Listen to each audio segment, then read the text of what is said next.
Bonsoir à tous et à toutes et bienvenue dans cette toute nouvelle vidéo ASMR. Je suis trop heureuse de faire cette vidéo. Comme toujours, je suis toujours heureuse de vous retrouver. Mais cette vidéo me réjouit particulièrement parce que je vais vous partager, comme vous l'avez vu sûrement dans le titre, les jeux Switch que j'ai le plus aimé. Des jeux tout mignons qui sont pas forcément connus. J'avais vraiment envie de partager ça avec vous, tout simplement parce que j'aime les petits jeux, j'aime vraiment jouer et surtout parce que j'ai envie de donner de la force aussi aux petits créateurs qui n'ont pas forcément beaucoup de visibilité. Et voilà, tout simplement, et je pense que vous allez vraiment aimer mes propositions. Il y a des jeux qui sont un peu plus connus que d'autres, mais je suis sûre qu'il y en aura au moins un que je vous ferai découvrir. Bon, du coup, j'ai fait une petite liste.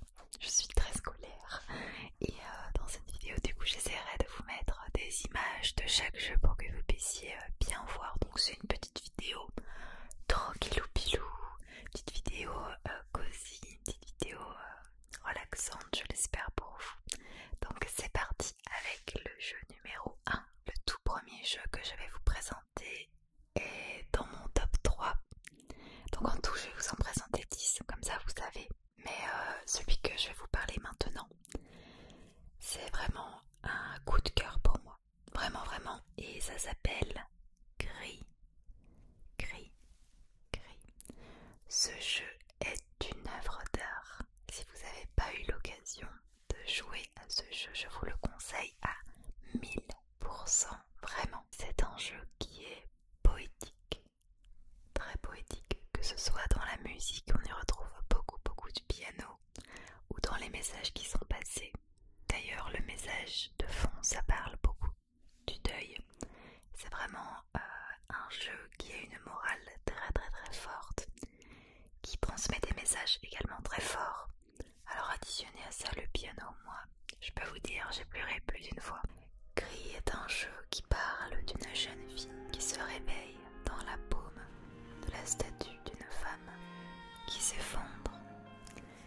Et en fait, tout le long du jeu, elle va devoir retrouver quelque chose. Je ne vous dirai pas quoi, je vous laisse y jouer par vous-même. Mais comme vous pouvez le voir sur ces images qui apparaissent, c'est un jeu qui a été entièrement dessiné. C'est un jeu qui est très poétique. En résumé, Gris, c'est vraiment un jeu qui m'a beaucoup touchée. C'est le jeu que j'ai préféré, juste après un autre que je vous citerai. C'est un jeu vraiment que j'ai adoré, qui m'a beaucoup touchée. Et spoiler alert, c'est le seul jeu devant lequel j'ai pleuré.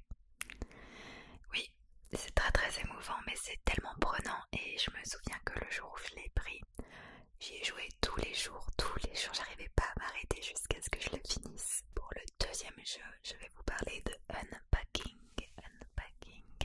C'est un jeu que j'ai découvert il y a quelques semaines en réalité sur un live Twitch et je l'ai acheté que très récemment. Franchement, si vous voulez un jeu relaxant, satisfaisant et finalement un petit peu ASMRissant, ce jeu est fait pour vous. Donc le principe en fait, c'est que vous avez une série de casse-têtes où on vous invite à déballer des cartons lors de déménagements et d'aller sur 2 décennies. Donc vous avez les différentes pièces d'une maison, une salle de bain, une cuisine, une chambre. Et le but est tout simplement de ranger tout à sa place. Chaque objet doit être dans une pièce spécifique et c'est à vous de trouver laquelle. Et ce qui est bien, c'est que c'est assez créatif parce que finalement vous pouvez ranger là où vous le souhaitez, comme vous le voulez. Vous pouvez faire un petit peu la décoration que vous souhaitez. Moi personnellement, j'ai beaucoup aimé jouer à ce jeu. Je ne l'ai pas du tout fini parce que je trouve ce jeu très relaxant. Franchement, quand t'as juste envie de penser à rien, de chiller un petit peu, franchement ce jeu fait l'affaire. C'est assez satisfaisant. C'est vraiment le mot, je pense, qui définirait ce jeu. C'est satisfaisant. Pour le jeu numéro 3, et c'est le jeu numéro 1 dans mon cœur, mon jeu préféré, et vous le connaissez je pense, sûrement, Animal Crossing. Ce jeu, c'est toute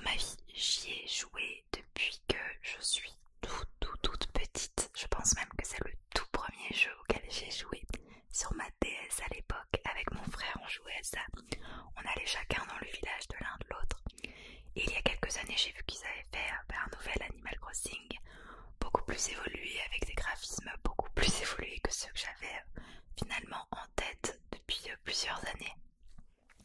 Et du coup, je l'ai pris sans hésitation et j'ai adoré vraiment Animal Crossing, c'est incroyable. Si vous aimez les jeux avec des personnages attachants, franchement foncez, les graphismes sont absolument trop mignons, les bulles de conversation ça fait des petites voix trop mignonnes, enfin c'est un jeu vraiment trop mignon. Vous incarnez un villageois, une villageoise et l'objectif il est simple, c'est de rembourser la maison, de rembourser votre maison. Donc vous avez plein de petites quêtes, vous devez pêcher pour ensuite vendre le poisson, etc.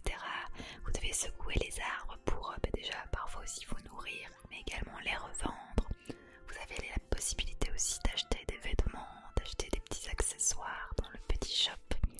Enfin voilà, je vous en dis pas plus pour ceux qui ne connaissent pas. La seule chose que j'ai à vous dire, c'est foncez si vous l'avez pas déjà, il est trop bien ce jeu. On retourne dans les jeux un petit peu d'émotion. Après Gris, nous avons un autre jeu très touchant qui s'appelle Old Man's Journey. Alors comme mot-clé j'ai mis touchant, ça parle du regret, de la réconciliation, de l'espoir. C'est un jeu très poétique avec beaucoup de mélancolie. Je n'ai rien d'autre à vous dire que foncez si vous aimez les petits jeux trop mignons, hyper relaxants, pas très compliqués, où il n'y a pas d'ennemis à proprement dit, où c'est vraiment juste une quête. Je vais vous dire plus ou moins de quoi le jeu parle. C'est un vieil homme qui semble avoir été chamboulé par la lecture d'une lettre qu'il vient d'être livrée par le facteur. Il s'engage alors sur le chemin qui semble se tracer devant lui. On va découvrir des étapes de sa vie. Et c'est un jeu, je tiens à le préciser, où il n'y a aucun texte. Il y a uniquement de la musique et des images un petit peu style flashback. Et franchement ça suffit amplement parce que il y a une ambiance dans ce jeu qui est très touchante, et le fait qu'il n'y ait pas de paroles ça rend vraiment le jeu très léger. Là on va partir sur un autre style de jeu totalement différent de ce que j'ai pu vous proposer depuis le début. C'est un jeu d'aventure, oui. Donc si vous aimez les jeux d'aventure, je vous conseille Turnip Boy Commit Stack Evasion. Il est génial ce jeu, il est trop mignon. Ça parle de combats de monstres terrifiants. Il y a des puzzles à résoudre. Aux commandes d'un adorable navet, vous devez tenter de renverser une administration corrompue après avoir été expulsé de chez vous par le maire Oignon. Si c'est pas trop mignon. Franchement, il est adorable ce jeu. Je vous conseille vraiment d'y jouer. Il me semble d'ailleurs que ce jeu-là, je l'avais vu dans la story de Rendez-vous ASMR et il m'avait trop tenté. Du coup, c'est grâce à elle que je l'ai découvert. Je vais vous parler maintenant d'un jeu qui est assez connu. Je pense que vous le connaissez. C'est Ori and the Will of the Wisp. Ori, c'est un jeu qui est assez connu, que j'aime beaucoup également.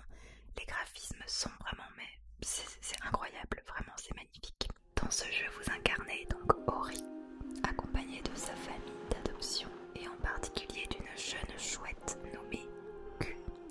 Suite à une tempête, ils se sont séparés et le but c'est tout simplement de retrouver votre amie la chouette. Mais ça va pas être de tout repos.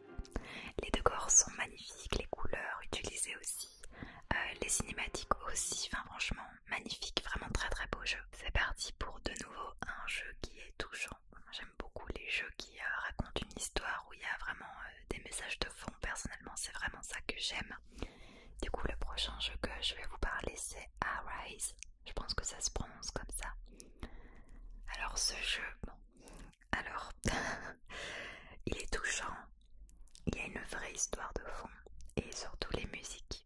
Mais les musiques ça fait tellement tout dans un jeu, vous êtes pas d'accord? Bon, je vais vous raconter plus ou moins l'histoire. Ça commence clairement par une scène où on voit une sorte de tribu qui incinère un vieil homme. Et c'est dans un monde d'après qu'on va parcourir ses souvenirs et les grands événements de sa vie. Notamment sa rencontre avec son grand amour. Si vous recherchez du coup un jeu qui soit touchant, posé, avec des belles musiques, foncez sur Rise, c'est vraiment un très très beau jeu. Et le prochain jeu, c'est Smoochy Come Home. Il est incroyable ce jeu. C'est un jeu d'exploration du coup, mais qui est tellement cute. Les personnages, et surtout le personnage principal qui est un petit champignon que vous allez incarner, est adorable. Incarner un tout petit champignon perdu dans la forêt, loin de chez lui. Explorer des environnements uniques. Discuter avec les locaux bienveillants et vivre plusieurs aventures pour rentrer chez vous. Ouais, donc le but de l'histoire, c'est vous pouvez explorer tout le monde, etc. qui vous entoure. Mais le but ultime, c'est vraiment de retourner chez vous en effectuant plusieurs missions que les habitants vont vous donner. J'en dis pas plus. Mais voilà, vraiment trop mignon. Un très très grand jeu que je vais vous proposer maintenant, que vous connaissez peut-être, c'est Palia. Je l'ai découvert très récemment. J'y ai joué qu'une fois pour le moment et franchement j'ai été conquise. Vraiment, il est magnifique. C'est super bien fait, c'est totalement le genre de jeu que moi j'aime bien. C'est un jeu de simulation de vie et c'est un univers un petit peu fantasy. Et pour l'histoire, dans un lointain passé et pour une raison inconnue, l'humanité a disparu de ce monde. Mais depuis peu, des humains réapparaissent dans le monde Palia. Pêche, cuisine, développement des capacités et de nouveaux outils, plus interaction avec les joueurs. Il est vraiment bien. Le système me fait un petit peu penser à Animal Crossing dans le sens où vous devez évoluer autour de vous. Il y a des joueurs aussi avec lesquels vous devez discuter, effectuer des missions, etc. Donc franchement, il est très beau, très bien fait, très bien pensé, j'aime beaucoup. Et pour le dernier jeu, déjà, je suis tellement dégoûtée. Il y en a plein que j'ai découvert là, mais j'y ai pas encore joué, donc je peux pas vous les proposer. Je pourrais peut-être faire une deuxième vidéo. Pour le dernier jeu que j'ai à vous proposer, c'est un jeu qui se joue à deux, qui est en noir et blanc. Il est totalement noir et blanc et il est dessiné à la main. Il s'appelle Blanc. Alors si vous avez un coéquipier ou une coéquipière avec qui vous cherchez un jeu pour jouer, être posé, etc., Blanc, ça va vraiment vous plaire. Vous allez suivre un louveteau et un jeune faon. Donc chaque personne va incarner l'un des deux animaux qui, à cause d'une tempête de neige, voient leur destin respectif basculer. Ils vont devoir faire équipe pour retourner auprès de leur famille. Du coup, c'est un jeu qui est rapide, estimation la plus haute, c'est pas plus de 4 heures, donc il est très vite fini. Mais c'est assez chouette, moi j'aime bien les jeux qui sont vite finis. Personnellement, j'aime bien les chouettes musiques, les cinématiques, elles sont adorables et tout le long de votre chemin, vous aurez des petites missions à faire à deux en équipe. Donc c'est très chouette. Franchement, si vous avez quelqu'un avec qui jouer, foncez. Donc voilà pour mon top 10 de mes jeux Switch favoris. Dites-moi si vous en connaissiez déjà.